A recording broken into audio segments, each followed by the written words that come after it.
अस्सलाम वालेकुम फ्रेंड्स। आज मैं आपको इंग्लिश सीखने के कुछ स्टेप्स बताऊंगा। मेरे पास इंग्लिश सीखने के 3 स्टेप्स हैं जो आज मैं आपको अपनी वीडियो में बताऊंगा कि आप इंग्लिश कैसे सीख सकते हैं।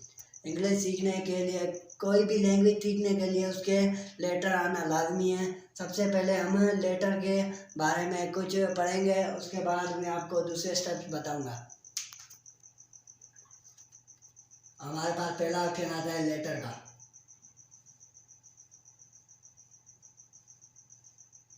किसी भी लैंग्वेज की साइन या सिंबल या एबीसी वर्ड्स जो होते हैं, जैसे इंग्लिश में एबीसी वर्ड्स हैं ए बी ए और सी वगैरह वगैरह, ये हमारे इंग्लिश लेटर्स हैं। जो लेटर्स मिलकर एक वर्ड बनाते हैं, एक वर्ड्स मिलकर एक सेंटेंस बनाते हैं, सेंटेंस मिलकर एक पैराग्राफ बनाते हैं। वो आज मैं आपको अपनी वीडियो में डिस्कस करूँगा। आप, मेरे को लगता है आप आसानी से इंग्लिश सीख जाएंगे। इसीलिए मेरे चैनल को अभी तक आपने सब्सक्राइब नहीं किया तो चैनल को सब्सक्राइब करें और बेल आइकन को ज़रूर क्लिक करना।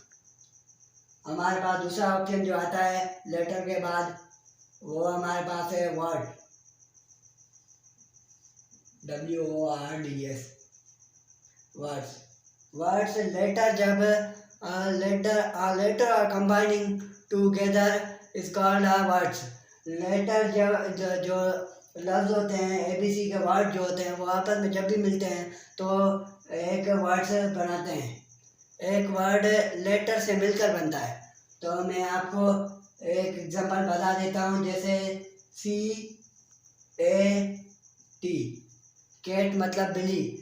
ए मिला है हमें एबीसी से और सी भी एबीसी से मिला है, जो हमारे इंग्लिश के लेटर्स हैं। टी भी हमारी इंग्लिश लेटर है। ये तीनों लफ्ज़ जब मिले हैं तो एक हमारे पास वर्ड बना है। वर्ड हमारे पास जो है वो कैट है। कैट का मतलब होता है बिल्ली। हमारे पास दूसरी एग्जांपल है टेबल, TABLE, टेबल। ये भी हमारे इंग्लिश वर्ड से, इंग्लिश लेटर से मिलकर एक वर्ड बना है। हमारे पास जो तीसरा ऑप्शन आता है वो है सेंटेंस का, SENTENCE। सेंटेंस जो होता है वो जब भी वर्ड्स आपसे आपस में मिलते हैं तो एक सेंटेंस बनता है। जैसे हमारे पास वर्ड आ गया कैट का, I go to school। सबसे पहले हमने देखा लेटर को। लेटर जब आपस में मिले तो हमारे पास एक वर्ड बना, और अभी देखें वर्ड जब आपस में मिलते हैं तो एक सेंटेंस बनाते हैं। जैसे हमारे पास है एक वर्ड है आई, एक है गो, एक है टू और लास्ट में हमारे पास स्कूल है। ये हमारे पास है एक सेंटेंस बन गया है। जो ये सेंटेंस है आई गो टू स्कूल, मैं स्कूल जाता हूँ। ये हमारे पास सेंटेंस का एक, सेंटेंस की एक एग्जांपल है। सेंटेंस के बाद हमारे पास जो चौथे नंबर पे आता है वो आता है हमारा स्पीच या पैराग्राफ। स्पीच या पैराग्राफ, पैराग्राफ।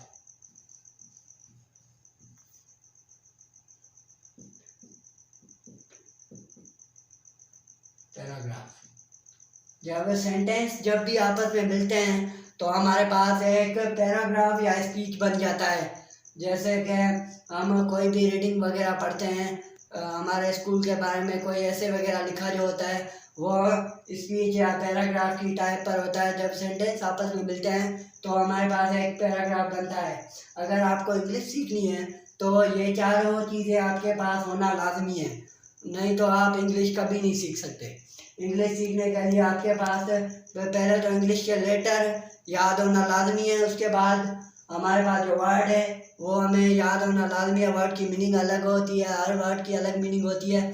जैसे कि एंटोनियम, सिनोनियम होते हैं, और इंग्लिश में हर वर्ड की अलग अलग मीनिंग होती है। हमें वर्ड याद होना लाजमी है, तभी तो हम इंग्लिश सीख सकते हैं। और वर्ड के बाद हमारे पास जो थर्ड ऑप्शन आता है वो हमारे पास सेंटेंस का आता है। जब हमें वर्ड याद आ जाएंगे तो हम सेंटेंस खुद ही बना लेंगे। जैसे हमें वर्ड याद है कि मैं स्कूल जाता हूँ, आई गो टू स्कूल।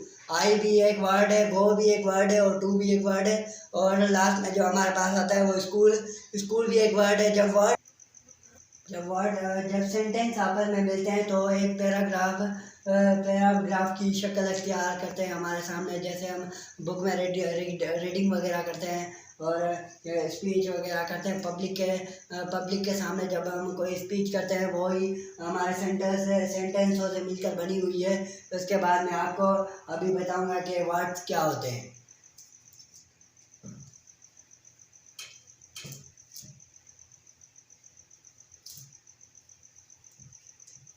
हर एक वर्ड की मीनिंग आना आपको लाजमी है। जैसे हमारे पास पहला वर्ड है वॉच। वॉच की मीनिंग है देखना।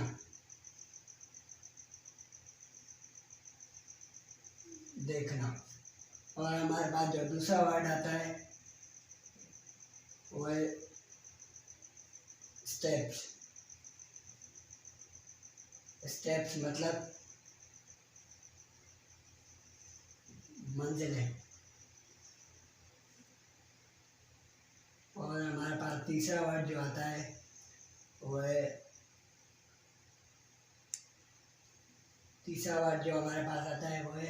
टंग। TONGUE। टंग मतलब जुबान।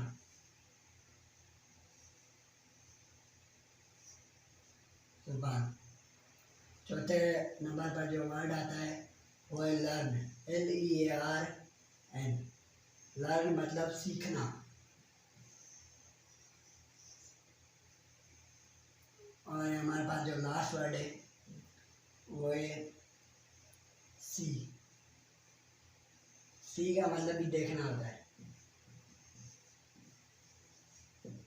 जैसे कि मैंने आपको पांच वर्ड की एग्जांपल दिखाई है। जैसे हमारे पास पहला वर्ड है वॉच।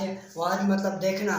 किसी भी चीज़ को अब जब देखेंगे वो हमारे वर्ड के लिहाज से देखना कहलाएगा। इंग्लिश वर्ड में वॉच होता है और उर्दू में ट्रांसलेट करेंगे तो आपके पास यह वॉच की मीनिंग आ जाएगी देखना। और वर्ड और मीनिंग आना आपको लाजमी है। अगर जब आपको वर्ड मीनिंग नहीं आएगी तो आप इंग्लिश कभी भी नहीं सीख सकते।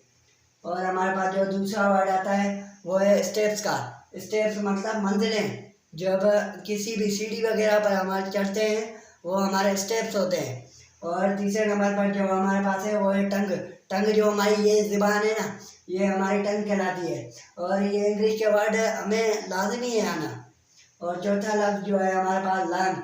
लर्न तो हमने पहले ही देखा था इंग्लिश लर्निंग के बाद। लर्निंग हमारा सीखना था। ये तो हर किसी को ही आना चाहिए।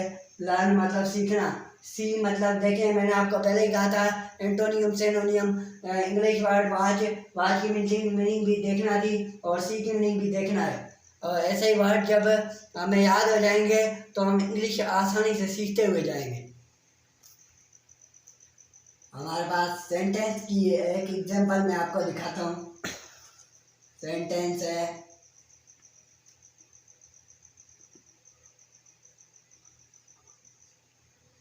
आई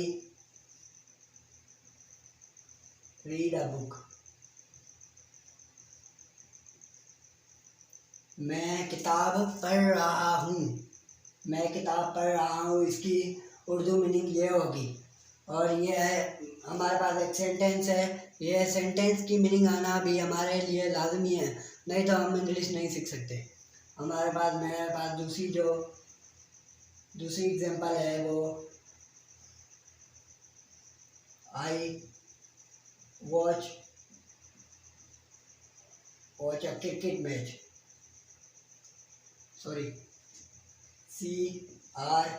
CRICKET क्रिकेट मैच।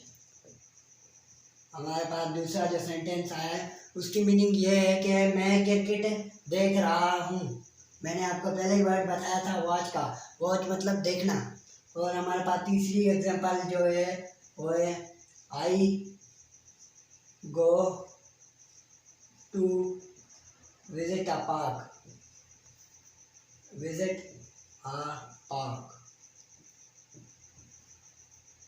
इसकी जो तीसरा जुमला है हमारे पास है, सेंटेंस को उर्दू में जुमला कहते हैं। और हमारे पास जो तीसरा जुमला है वो है I go to visit a park, मैं जा रहा हूँ पार्क विजिट करने।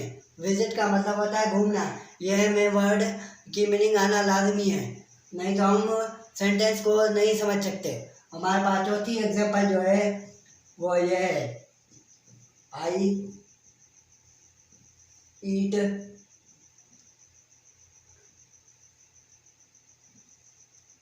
एन एप्पल, मैं सेब खा रहा हूँ। ये हमारे चौथे सेंटेंस की मीनिंग है। यहाँ हमारे पास ईट आ गया। ईट का मतलब होता है खाना। एन मतलब एन हमारे पास ये आर्टिकल है, ये आगे जाके आप सीखोगे। और एप्पल का मतलब तो सेब है, ये तो आपको पता होगा। आई का मतलब होता है मैं। इस पूरे जुमले की मीनिंग ये है कि मैं सेब खा रहा हूँ। ये हमारे 4 सेंटेंस की मीनिंग मैंने आपको बता दी है। और चलिए आपको मैं आगे एक पैराग्राफ बना के दिखाता हूँ। मैं अभी आपको एक ऐसे बना कर दिखाऊंगा। पहले ही मैंने आपको कहा था जब सेंटेंस आपस में मिलते हैं तो एक पैराग्राफ बनता है। पैराग्राफ या स्पीच जो हम पब्लिक के सामने करते हैं। मैं लिखता हूँ पहले, our school is best in my district. My district, DISTRICT,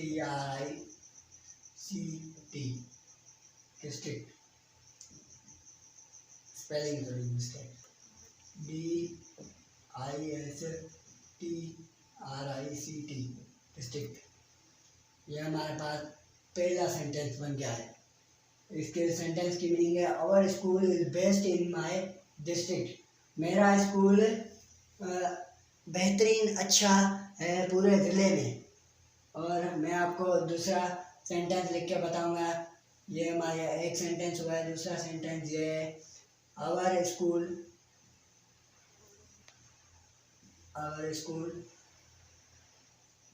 in 20 classrooms, 20 classrooms, ROOMS, rooms। ये हमारे पास दूसरा सेंटेंस बन गया है। आवर स्कूल, हमारे स्कूल में, इनका मतलब होता है मैं। इन मतलब अंदर भी होता है, मैं भी होता है। हमारे स्कूल में 20 मतलब 20 क्लासरूम मतलब कमरे जो जिसमें स्टूडेंट्स पढ़ते हैं। हमारे स्कूल में 20 क्लासें हैं या क्लासरूम्स हैं। हमारे पास तीसरा सेंटेंस जो आता है, our school have big playground, GROUND। हमारे पास यहाँ थर्ड सेंटेंस ये बना है कि आवर स्कूल मतलब हमारे स्कूल है मतलब मैं, बिग प्लेग्राउंड एक बड़ा प्लेग्राउंड जहाँ पर बच्चे खेलते हैं। और हमारे पास चौथा सेंटेंस ये है, आवर स्कूल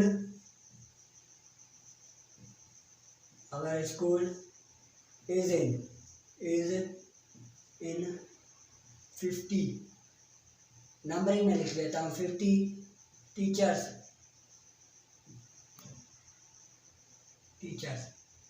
आवर स्कूल मतलब हमारा स्कूल इज इन मतलब इसके अंदर 50 टीचर, जो जुमला चलेगा आगे।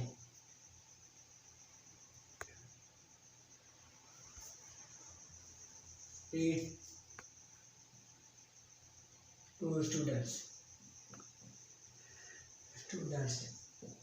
हमारे स्कूल में 50 टीचर हैं जो पढ़ाते हैं तालिब इल्म को। स्टूडेंट की मीनिंग, स्टूडेंट है जो उसकी मीनिंग होती है तालिब इल्म, जो पढ़ने वाले होते हैं। मैं आपको पूरा ऐसे पढ़ के बताता हूँ जो सेंटेंस से मिलकर बना हुआ है। अभी मैं आपको पूरा ये पैराग्राफ पढ़ के बताऊंगा।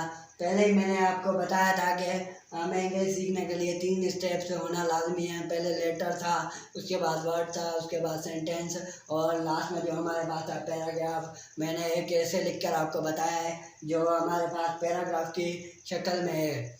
हमारे पैराग्राफ की लाइनें मैं आपको पढ़कर थोड़ा समझाऊंगा। आवर स्कूल मतलब हमारे स्कूल इज़ बेस्ट। ये बेस्ट मतलब बेहतरीन। ये बेहतरीन है इन माई डिस्ट्रिक्ट। ये हमारे ज़िले का बेहतरीन स्कूल है। उसके बाद हमारे पास दूसरा जो पॉइंट है वो आवर स्कूल इन 20 क्लासरूम। हमारे स्कूल में 20 क्लासें हैं। और हमारे पास जो तीसरा ऑप्शन है, तीसरा पॉइंट है वो है our school have big playground. Our school have big playground. हमारे स्कूल में एक बड़ा प्लेग्राउंड है। बिग मतलब बड़ा, प्लेग्राउंड जो खेलने का मैदान होता है। हमारे स्कूल में एक बड़ा खेलने का मैदान है जिसमें बच्चे आराम से खेल सकते हैं। और चौथा स्टेप जो है आवर स्कूल इज़ इन का मतलब है उसी के अंदर। हमारे स्कूल के अंदर 50 टीचर्स, 50 मतलब जो ये तादाद है, 50 मतलब 50, ये लिखा हुआ है काउंटिंग में। 50 teachers in school, 50 teacher in read to student, जो पढ़ाते हैं तालिब इल्मों को। Thank you for watching.